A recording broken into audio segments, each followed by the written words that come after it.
सार्थक संवाद के सभी दर्शकों को मेरा सादर नमस्कार। ज़िंदगी में कब क्या होना है ये तो प्रारब्ध के ऊपर है, भगवान ने क्या लिख के भेजा है, बहुत सारी बातें हैं इसमें। लेकिन सबको एक जिज्ञासा रहती है कि हमारा भविष्य कैसा होगा, हमारा जीवन कैसे कटेगा, व्यापार कैसे होगा, बच्चे क्या करेंगे, हम स्वस्थ रहेंगे, सुखी रहेंगे, ये अभिलाषा भी रहती है। तो इसी जिज्ञासा और इसी को जानने के लिए लोग ज्योतिष के पास जाते हैं। राजधानी भोपाल में कालिदास राष्ट्रीय महर्षि ज्योतिष विज्ञान सम्मेलन हुआ, जहां देश के प्रसिद्ध ज्योतिषाचार्य आए। 2 दिन चले सम्मेलन में एक से एक ज्योतिषाचार्य जिन्होंने अपनी अपनी भविष्यवाणी और भविष्य के ज्योतिष का क्या भविष्य इस पर डिस्कस भी किया और अपनी योजनाएं बनाई। ऐसे ही वृंदावन धाम से नित्यानंद जी महाराज भी इसमें आए, जिनका ज्योतिष विज्ञान में बड़ा नाम है, जो भागवत कथा भी करते हैं, जिन्होंने पूरा देश भ्रमण किया हुआ है, जिनकी कई भविष्यवाणियों की चर्चा होती रहती है। तो आज हम उनसे फिर चर्चा एक बार प्रयास करेंगे कि आखिर ज्योतिष है क्या। महाराज जी, सार्थक संवाद में आपका स्वागत है। आखिर ये ज्योतिष है क्या? ज्योतिष एक पूर्णतः मैथमेटिक्स है और ये मैथ पर आधारित है। हमारे आकाश में जो नवग्रह हैं, ये नवग्रह प्रत्येक व्यक्ति पर अलग अलग समय में अलग अलग प्रभाव डालते हैं।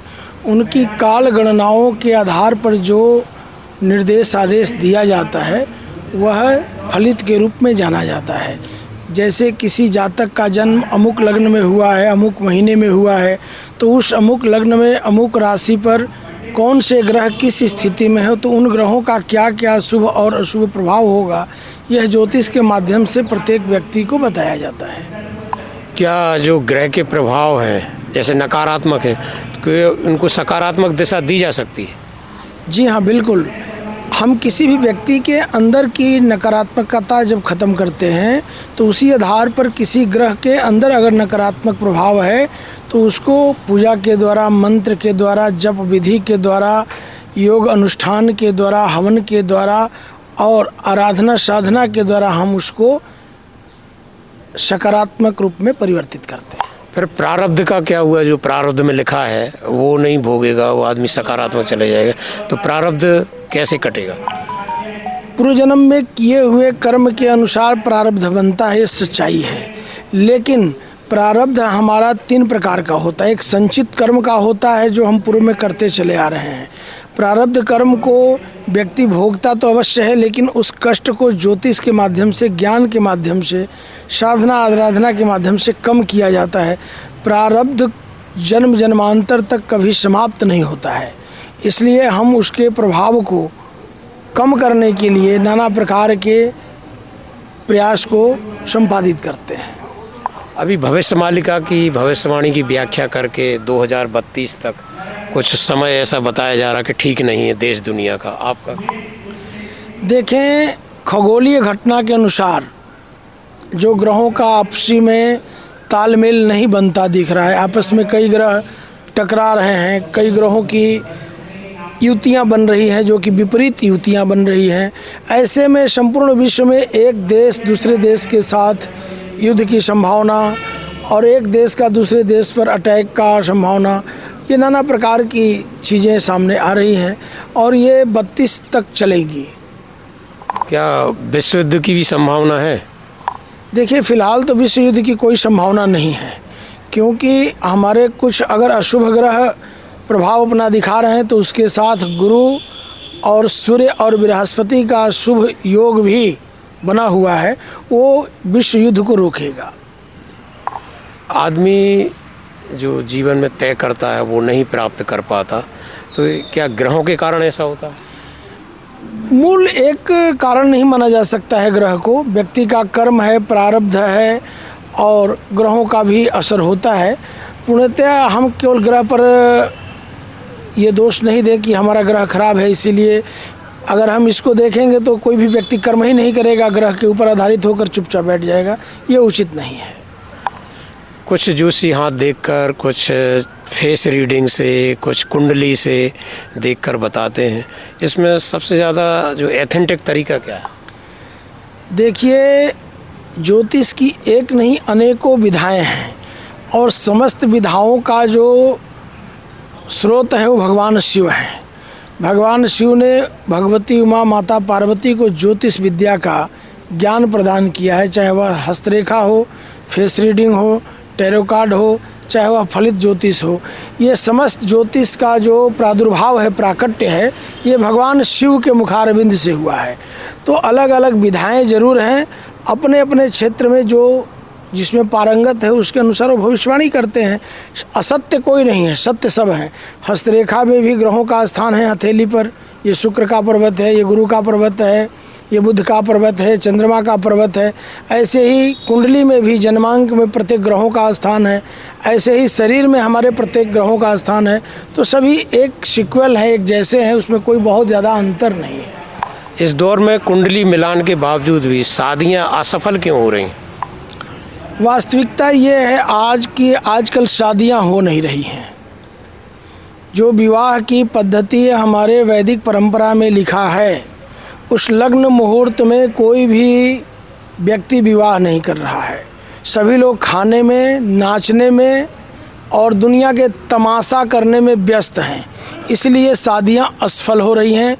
विवाह का लग्न मुहूर्त बीत जाता है और जब ब्राह्मण बैठता है वेदी पर विवाह कराने के लिए, जिसमें 4 से 6 घंटे लगते हैं, तो वर और कन्या दोनों पक्ष मिलकर कहते हैं कि 10 मिनट में पंडित जी शादी ख़त्म कर दो। तो 10 मिनट में शादी ख़त्म होगी तो 5 मिनट में कोर्ट भी जाना पड़ेगा। ये स्वाभाविक सी प्रक्रिया है। यदि वास्तविक मिलान हो, वैदिक पद्धति से शादी हो, तो शादियाँ सफल होंगी अभी भी? इस बात की मैं शास्त्र के कथनानुसार गारंटी से कह सकता हूँ कि आज से ज़्यादा नहीं 30 वर्ष पहले जितनी भी शादियाँ हुई हैं भारत में सनातन धर्म के अनुसार, उसमें एक शादी का भी मेरे पास कोई डाइवोर्स का कंप्लेंट नहीं है। जिस दिन से ये आधुनिक शादियां होना शुरू हुई हैं, जिस शादियों में 20 कैमरामैन हो गए हैं और 200 वेटर हो गए हैं और 200 साज सज्जा वाले हो गए हैं, डेकोरेशन वाले, और 200-400 तमाशा वाले हो गए हैं, तब से शादियों में, शादी से पहले ही लोग अब तलाक का पेपर तैयार कराने लगे हैं कि शादी तो हो ही रही, बाद में अगर तलाक हुआ तो ये करना पड़ेगा, उसकी प्लानिंग हो रही। तो आजकल शादी हो ही नहीं रही है। वास्तविकता है कि शादी आजकल नहीं हो रही है, इसमें कोई भी दो राय नहीं है, क्योंकि कोई भी वर कन्या मंडप में विवाह के लिए 4 से 6 घंटा बैठना पसंद नहीं करता है। वह केवल फोटोग्राफी के लिए, बरमाला जयमाला के लिए, नाचने के लिए, खाने के लिए मंच पर समय देना चाहता है।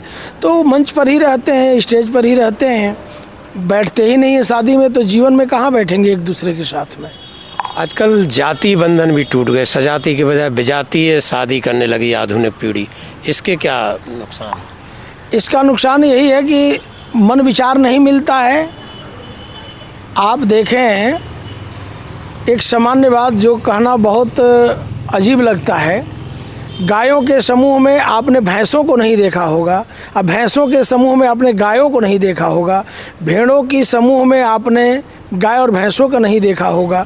तो आजकल जाति बंधन तोड़ने का नतीजा दुनिया भोग रही। हाइब्रिड उत्पन्न हो रहे हैं, न उनका कोई चरित्र है, न उनका कोई गुण है, न कोई उनका स्वभाव है, न उनके कोई कर्म है।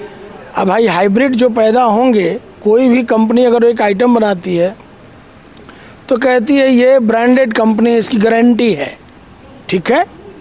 अब पता चला कि कैबिनेट किसी और कंपनी का, वॉल किसी और कंपनी का, चिप किसी और कंपनी का, तो जो असेंबल किया हुआ कोई भी मशीनरी होती है वो चलती नहीं है ज़्यादा दिन, वो मशीन फूक जाती है, समाप्त हो जाती है। तो ऐसे ही आजकल परिवार नष्ट हो रहे हैं, क्योंकि असेंबल हो रहे हैं, कोई किसी वर्ण का, कोई किसी वर्ण का, तो उसका असर प्रत्यक्ष रूप में देखने में आ रहा है। यदि 2 युवा विभिन्न जाति के हैं, उनमें यदि सत्य प्रेम करुणा है, तो क्या वो भी शादी सफल नहीं होगी? देखिए, ये बात असत्य है कि 2 युवा हैं तो आपस में सत्य प्रेम करुणा है। अगर सत्य प्रेम करुणा होगा उनके अंदर, तो माता पिता के स्वेच्छा से और अपने कुल जाति धर्म का विचार करके सत्य प्रेम करुणा को आगे बढ़ाएंगे।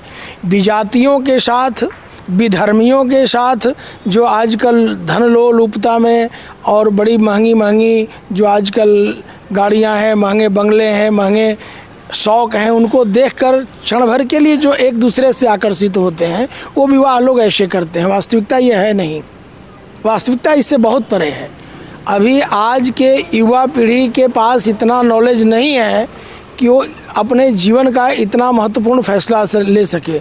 उसके लिए उनके दादा दादी और उनके माता पिता, उनके बाबा, उनके बड़े बुजुर्ग अवेलेबल हैं धरती पर, और ये जिम्मेदारी उनकी है। ये बच्चे हैं, बच्चे की तरह रहें तो इनके जीवन में सुख रहेगा। बच्चा होकर जब कोई सियाना बनता है तो दुख अपने आप आ जाता है। आप इतने समय से पूरे देश में घूम रहे हैं, सब सम्मेलनों में भाग लेते हैं, तो अब ज्योतिष का आपको क्या भविष्य लगता है? देखिए, आज संपूर्ण विश्व के लोग ज्योतिष को स्वीकार करने लगे हैं। पहले भी करते थे, बीच में कुछ विधाएं ऐसी थी जिसके कारण से ज्योतिष का नाम थोड़ा सा पीछे था, लेकिन आज संपूर्ण विश्व में लोग कोई भी कार्य करने से पहले एक बार योग्य ज्योतिषी के संपर्क में जा रहे हैं। और ज्योतिष का जो भविष्य है उज्जवल है, सभी लोग इसकी शरण में है। पूरे वर्ल्ड के प्रत्येक वर्ग ज्योतिष की ओर मुड़ रहा है और मार्गदर्शन प्राप्त कर रहा है। ये थे नित्यानंद जी महाराज, जिन्होंने विभिन्न प्रश्नों के बेबाक उत्तर भी दिए हैं, और जो उनका अनुभव है उसके आधार पर उन्होंने एक तरह से मार्गदर्शन किया है। इसको युवा वर्ग ज़रूर सुने, समझे, और यदि कोई कठिनाई हो तो हम महाराज जी का नंबर भी चलाएंगे, उनसे मार्गदर्शन भी ले सकते हैं। सार्थक संवाद के लिए आज इतना ही। कल किसी और शख्सियत के साथ हम आपसे मुलाकात करेंगे। धन्यवाद।